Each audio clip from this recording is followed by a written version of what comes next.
kira semua orang pasti punya harapan di dalam hidupnya. Benar? Sahabat LTVC? Semua orang pasti punya harapan di dalam hidupnya. Mulai dari kita masuk sekolah saja, kita sudah berharap agar bisa naik kelas terus. Ya kan? Agar ujian bisa lulus terus. Tetapi Tuhan mau bawa kita lebih tinggi lagi, bahwa harapan itu bukan hanya sekedar itu. Ya, Tuhan mau bawa harapan itu kepada harapan yang jauh ke depan. Kita buka Ibrani 6 ayat 19. Bisa dibuka? Ibrani 6 ayat 19. Ya. Alkitab katakan begini. Pengharapan itu adalah sau yang kuat dan aman bagi jiwa kita yang telah dilabuhkan sampai ke belakang tabir. Maksudnya apa ya? Kok tiba-tiba pengharapan, tadi ya saya sudah sampaikan tuh, pengharapan kita tentunya yang ada di dunia ini terus kita berharap. Tapi apa kata Alkitab mengenai pengharapan? Ternyata Alkitab berkata sesuatu yang lebih tinggi mengenai pengharapan.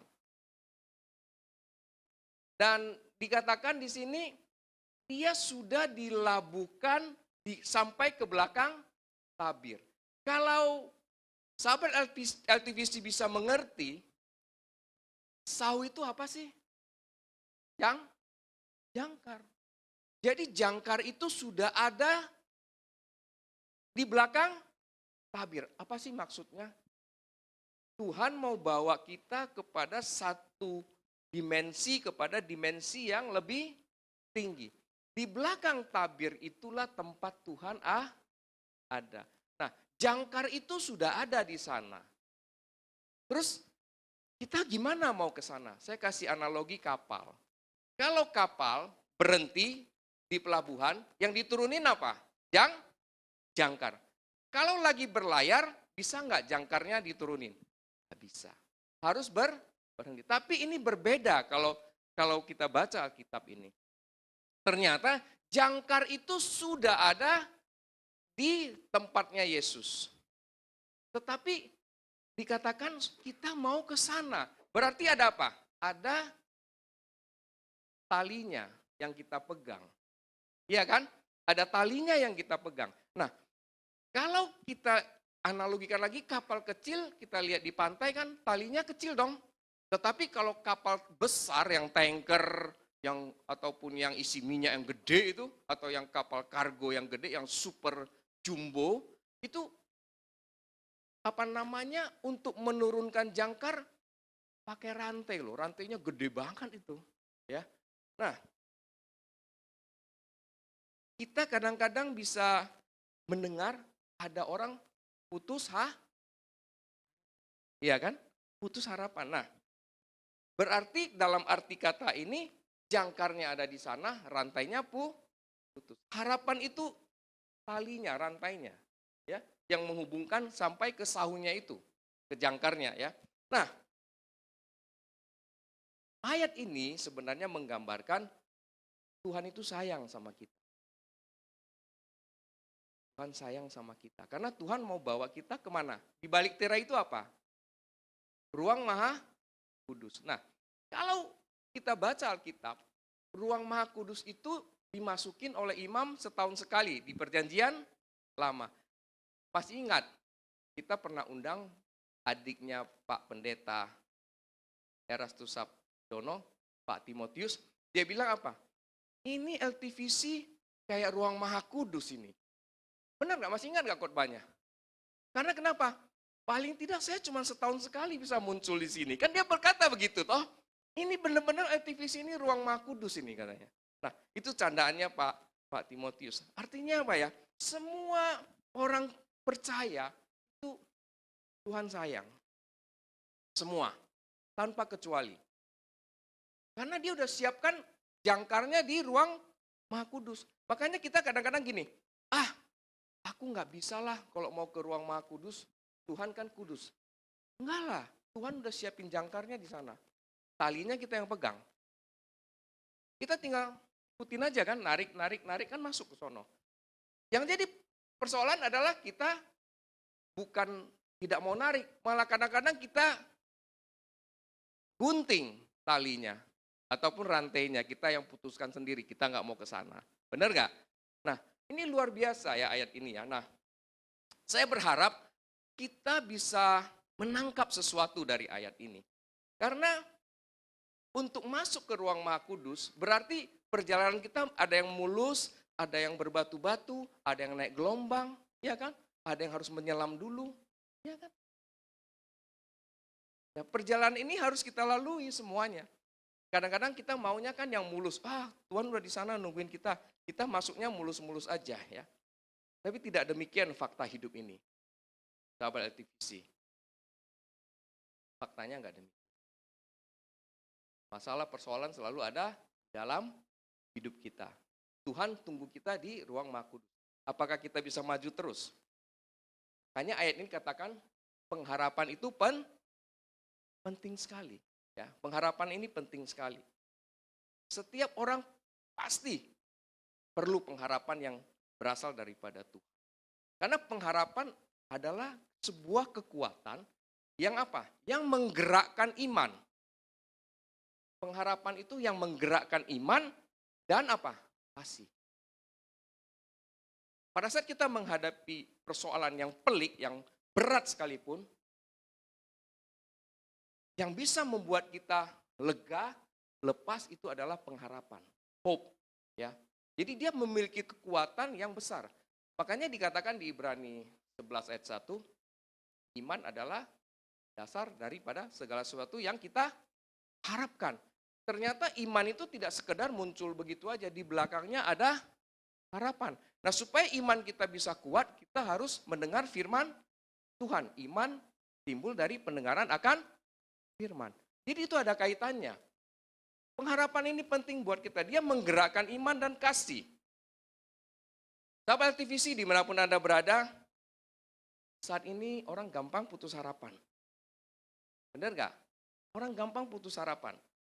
Karena pengharapannya tidak cukup kuat. Ya. Dan baru-baru ini, sahabat LTVC mendengar nggak satu podcast yang cukup menarik. Di mana seorang wanita ya yang dari kecil sudah berat hidupnya. Usia 6 tahun wanita ini, 6 tahun masih SD kelas 1, mamanya meninggal. Dan nggak berapa lama kemudian papanya ada di mana? Di penjara. Akhirnya dia dipelihara oleh dijaga oleh kakeknya di Kalimantan. Ya. Dan singkat cerita, setelah papanya keluar dari penjara, mereka tinggal bersama di rumah yang tidak ada listriknya. Bayangkan, kalau wanita ini mau menyalahkan, ya, mau menyalahkan orang lain gampang sekali. Ada 1001 alasan yang bisa dia katakan untuk menyalahkan orang lain. Tapi di dalam podcast itu luar biasa. Tidak ada satu kata pun menjelekkan orang lain. Itu hebat sekali wanita itu, ya. Dan dia berusaha menyelesaikan masalahnya, ya. Dengan berpikir positif, berjalan bersama Tuhan luar biasa sekali. Dan apakah dengan sekejap dia bisa menyelesaikan masalahnya? Tidak. Selesai SMA, dia tidak tahu mau ngapain saat ceritanya. Ada yang menawarkan dia ke Jerman, dan dia berpikir kalau ke Jerman, saya bisa dapat sekian, saya pulang, saya bisa bereskan semua masalah saya. Singkat cerita, apa yang dia pikirkan, sampai di sana, akhirnya pulang tanpa bawa. Nah, tetapi dia memiliki hati yang luar biasa, ya, hati yang luar biasa. Dia tetap berjuang tanpa putus harapan. Akhirnya apa? Akhirnya semua beban hidupnya saat ini beres. Karena dia memiliki pengharapan yang luar biasa. Di dalam Tuhan pasti ada jalan. Ya, seorang sosiolog yang terkenal bernama Durkheim, dia bilang begini, mengapa orang bisa putus harapan? Why? Ada 3 hal. Orang bisa putus harapan. Yang pertama, orang itu terdisintegrasi dengan lingkungan, artinya tidak mempunyai komunitas. Tidak mempunyai komunitas. Nah, orang-orang ini gampang putus harapan. Jadi dia disebut dengan anomi suicide, artinya orang ini bisa putus harapan dan bunuh diri. Jadi orang putus harapan kemudian bunuh diri, itu faktor pertama adalah disintegrasi dengan lingkungan.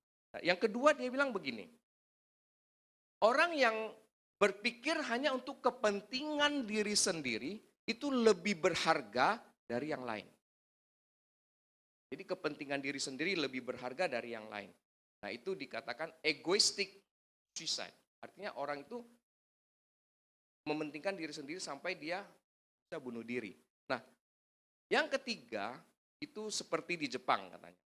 Kepentingan orang lain lebih berharga. Kalau di Jepang itu kalau buat salah langsung apa? Harakiri. Nah, itu ada 3 hal membuat orang bisa putus harapan kemudian bunuh diri. Nah, Durkheim bilang begini, tetapi ada satu faktor, satu saja dia bilang, satu faktor yang bisa mencegah orang putus harapan dan bunuh diri. Dia seorang sosiolog dan dia berkata begini, salah satu faktor itu adalah agama. Jadi kita harus dekat sama Tuhan, itu inti. Harus dekat sama Tuhan. Sehingga pengharapan itu bisa. Sahabat LTVC, yang harus kita ingat adalah kita tidak perlu menyesal atas masa lalu kita. Kalau kita dengar cerita daripada si wanita tadi di podcast, dia tidak pernah menyesali masa lalunya. Sekalipun tidak. Walaupun kalau kita dengar susah sekali. Nah, kita paling suka kan menyesali masa lalu. Karena masa lalu nggak bisa diubah. Ngapain disesali? Nggak bisa diubah. Mau sesal gimana juga tidak bisa diubah. Yesus pun datang ketemu kita, tidak pernah bertanya masa lalu kita seperti apa. Tapi Yesus mau hari ini dan ke depan. Ya, masa lalu banyak, bisa baik, bisa menyenangkan, bisa buruk, bisa susah. Semua orang pasti punya cerita masa lalu. Ya, semua orang pasti punya cerita masa lalu. Apapun cerita masa lalu kita, biarlah itu menjadi apa? Pelajaran dan kenangan. Ini yang pasti itu Tuhan mau bawa kita kepada apa? Kepada dimensi yang lebih. Tuhan mau angkat kita terus-menerus. Sepanjang kita mau ikut apa maunya Tuhan.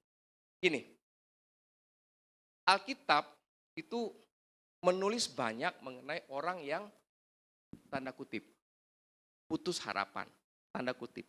Ya, ada 4 jenis orang yang kelihatannya putus harapan di zaman Yesus. Yang pertama orang buta. Yang kedua orang lumpuh. Yang ketiga orang bisu. Yang keempat orang tuh putus harapan enggak? Putus dong. Dia enggak bisa melakukan aktivitas dia seperti biasa. Orang buta, iya kan? Orang lumpuh enggak bisa. Orang tuli, ya kan? Orang bisu. Bagaimana orang marketing kalau bisu? Nggak bisa dong. Orang kerja di pabrik kalau tuli, nggak mungkin dong. Kalau dipanggil kagak dengar. Ya. Tetapi setelah mereka ketemu Yesus, semua berubah. Termasuk yang paling parah apa? Orang yang mati harapan. Artinya orang tersebut sudah mati. Seperti Lazarus. Alkitab mencatat itu luar biasa sekali. Jadi di hadapan Tuhan, tidak ada kata putus harapan. Di hadapan Tuhan. Jadi pengharapan itu selalu ada. Seperti ayat tadi. Harapan itu adalah sauh yang kuat dan aman bagi jiwa kita yang telah dilabuhkan sampai ke belakang tabir. Nah, apa yang firman Tuhan katakan mengenai masa depan kita? Kita bicara pengharapan, bicara masa depan. Karena kalau bicara kita masuk ke ruang Maha Kudus, sepertinya apa? Sepertinya sahabat LTVC kok nggak nyambung ya, gue pengennya punya duit, punya rumah, punya ini, punya itu kan. Nah, padahal itu ada terkait. Rohani kita itu terkait dengan hati kita, terkait dengan apa yang Tuhan berikan kepada kita. Nah, Amsal 23 ayat 18 katakan begini. Amsal 23 ayat 18 bisa dibuka.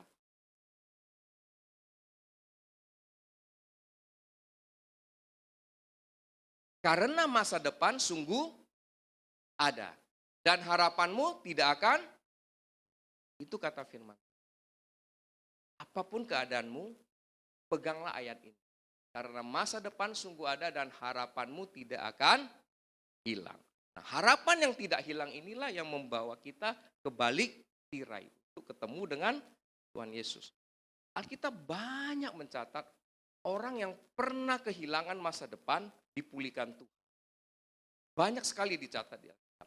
Asalkan apa? Asalkan kita jangan merusak masa depan kita sendiri. Di Alkitab ada orang yang merusak masa depannya sendiri, yaitu Simson.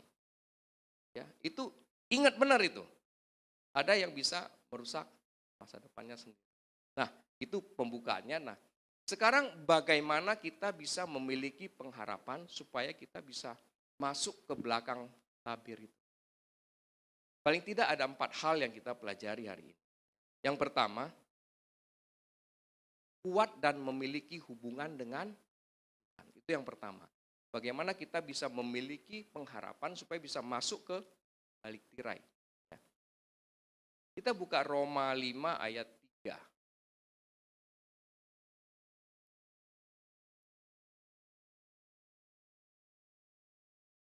Roma 5 ayat 3 ya. Kita baca sama-sama. 1, 2, 3 ya.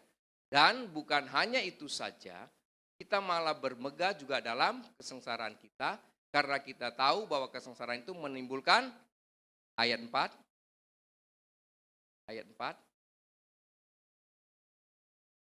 Dan ketekunan menimbulkan tahan uji. Dan tahan uji menimbulkan. Ayat ini mengajarkan kita supaya kita kuat dalam berpengharapan adalah pada saat kita menghadapi masalah, kita harus tekun. Justru kita menghadapi masalah, sekarang kita mundur. Nah, kata sengsara tadi di ayat balik ke ayat 3 tadi, tolong dibalik ke ayat 3. Sebenarnya terjemahannya itu bahasa aslinya itu tekanan. Kadang-kadang ayat ini susah sekali dibacakan karena kenapa? Orang percaya itu takut padahal artinya bukan ke situ. Pressure, tekanan. Jadi kita pada saat ada masalah, ada tekanan, kita malah harus bermegah di dalam Tuhan. Ya. Supaya apa? Supaya ada masalah kita bermegah itu kita bisa tekun. Nah, setelah kita tekun, kita bisa tahan uji. Jadi masalah itu bukan dihindari. Nah, gini, dosen saya bilang gini. Dosen saya bilang begini. Orang kalau menghadapi masalah, biasanya itu Tuhan kasih pagar. Kanan pagar. Jadi Tuhan mau kita jalan sesuai dengan pagar yang Dia tentukan kalau lagi ada masalah. Yang sering terjadi adalah orang suka apa? Loncat pagar. Itu yang sering terjadi dalam hidup. Masalah setiap orang ada, tapi Tuhan kasih pagar. Artinya jangan loncat keluar supaya perlindungan Tuhan itu selalu ada dalam kita. Dan pada saat orang loncat keluar, dosen saya bilang begini, dia merasa dia lepas dari masalah itu. Padahal jawabannya, no, enggak. Justru dia akan berjalan di satu sisi yang bukan Tuhan siapkan berkatnya. Ya, artinya berkat yang dia mau ambil sendiri dengan kekuatan dia sendiri. Jadi loncat pagar itu bukan hal yang baik pada saat menghadapi. Kita harus berjalan melewati sampai ke ujungnya. Sampai endingnya, finishnya. Nah, itulah berkat yang akan Tuhan sediakan buat kita semua. Sahabat LTVC dimanapun Anda berada, kenapa sih kita harus memiliki hubungan dengan Tuhan, kemudian kita harus kuat seperti kata ayat ini? Karena kita tidak tahu kapan serangan daripada si jahat. Ada yang tahu? Enggak. Alkitab katakan, pertempuran kita bukan dengan darah dan daging lagi, sahabat TVC. Tapi apa? Dengan yang tidak kelihatan. Banyak yang tidak kelihatan. Dari yang tidak kelihatan itu masuk kepada yang kelihatan. Kita tidak tahu kapan serangan si jahat. Oleh sebab itu kita harus kuat dan memiliki hubungan dengan Yesus. Kemudian kita juga tidak tahu kapan musibah datang. Baru-baru ini tiba-tiba aja hujan gede, Bekasi hampir 4 kecamatan banjir semua, Jakarta sebagian. Terus melebar sampai ke Sukabumi. Jadi kita nggak tahu kapan musibah datang. Jadi kita harus kuat dan memiliki hubungan dengan Tuhan. Nah, yang paling penting adalah apa? Kenapa kita harus kuat?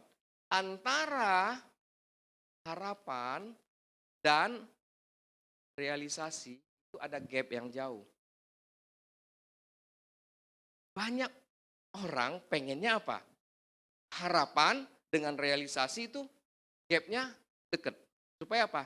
Dapatnya cepat, dapatnya gampang. Tapi nyatanya nggak begitu. Antara harapan dan realisasi itu gapnya jauh. Butuh yang namanya waktu untuk mencapainya. Yang semua yang instan itu harus hati-hati. Ya. Nah, kita kalau tidak kuat di dalam Tuhan, kita nggak bisa menggunakan semua senjata Allah yang diberikan kepada kita. Kita tahu, kita diberikan perlengkapan senjata Allah dari Tuhan di Efesus 6. Tapi sebelum Tuhan menguraikan semua senjata Allah yang kita boleh pakai, artinya kita luar biasa dong. Siapapun yang kita hadapi, kita bisa. Tapi satu ayat, sebelum senjata itu diberikan kepada kita, Tuhan minta apa? Coba buka di Efesus 6 ayat 10. Ini yang sering kita lupa. Ini yang benar-benar kita sering lupa. Nah, kita baca. Akhirnya, hendaklah apa? Kamu kuat di dalam Tuhan. Di dalam apa? Kuatan. Baru Tuhan bicara senjata Allah.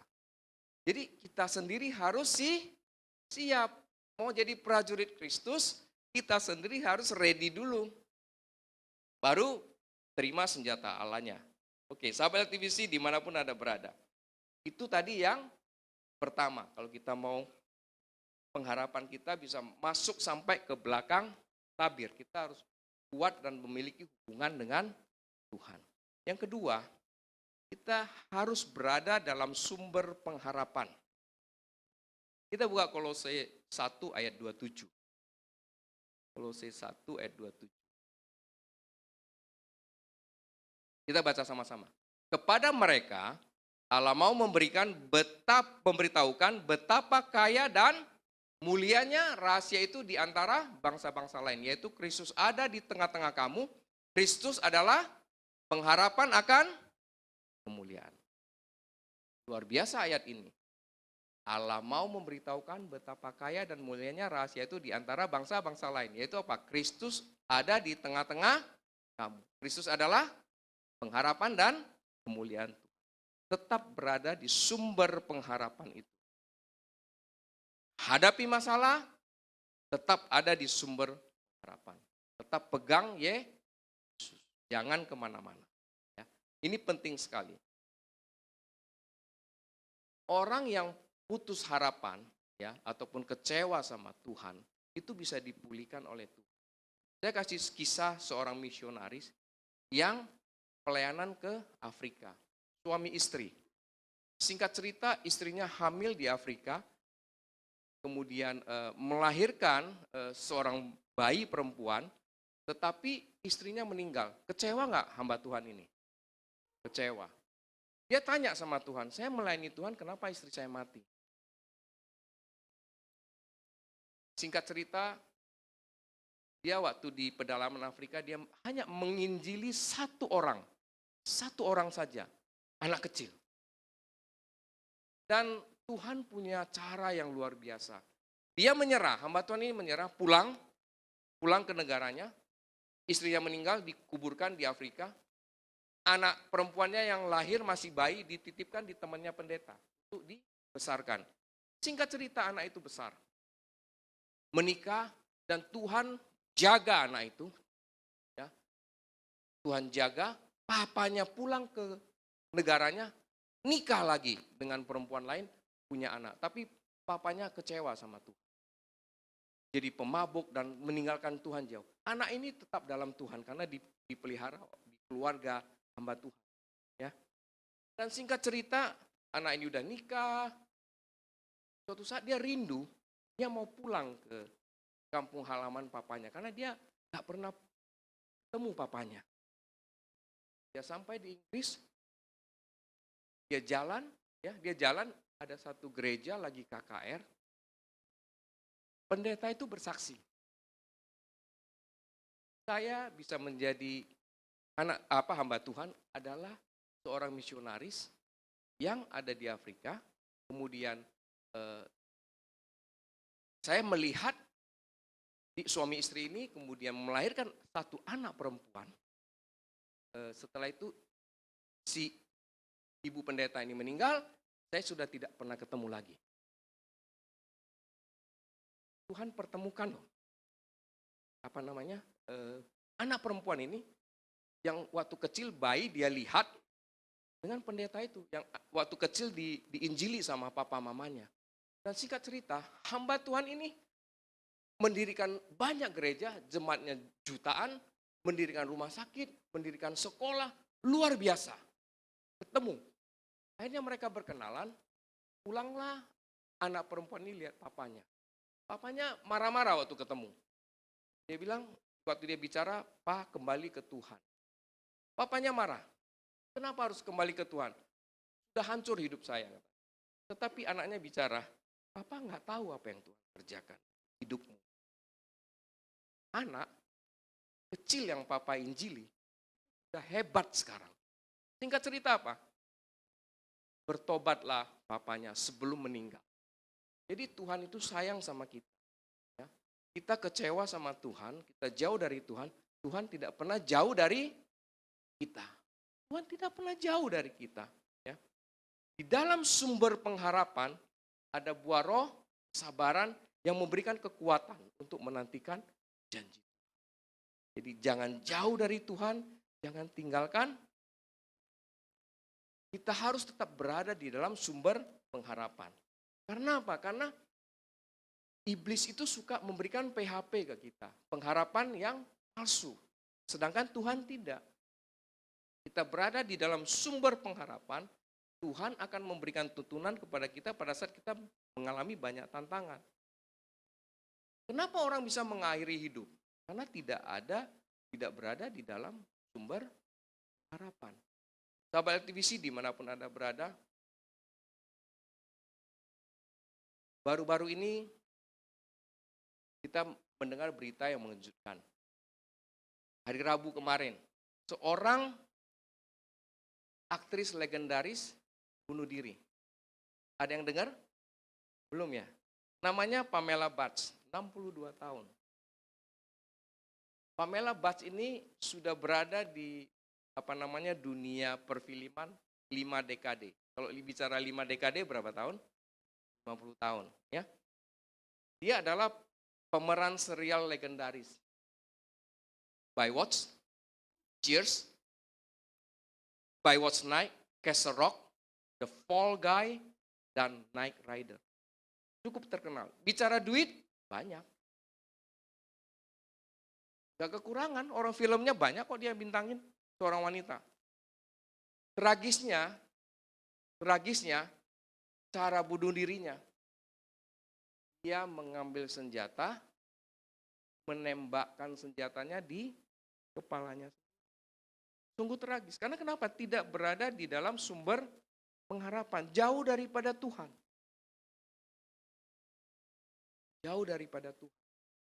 Dia tidak memiliki komunitas. Tadi sosiolog tadi berkata, Durkheim, jauh dari komunitas. Itu bisa membuat orang gampang putus harapan dan bunuh diri. Nah, ini seorang yang begitu terkenal, yang bisa menghibur banyak orang, ternyata dirinya sendiri butuh pertolongan orang lain.